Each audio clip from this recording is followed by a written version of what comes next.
கண்மணி அன்போட காதலன் நான் நான் எழுதும் லெட்டர் மடல் இல்ல கடுதாசி வச்சுக்கலாமா?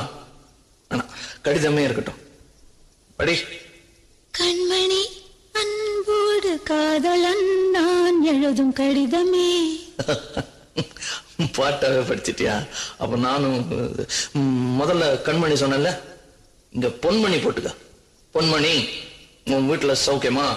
நான் இங்க சௌக்கியம். பொன்மணி, உன் வீட்டில் சௌக்கியமா? நான் இங்கு சௌக்கியமே. உன்னை நினைச்சு பார்க்கும்போது கவிதை மனசுல அருவி மாதிரி கொட்டுது. ஆனா அதை எழுதணும்னு உட்காந்தா அந்த எழுத்துதான் வார்த்தை. உன்னை எண்ணி பார்க்கையில் கவிதை கொட்டுது, அதான் அதை எழுத நினைக்கையில் வார்த்தை முட்டுது. அதேதான்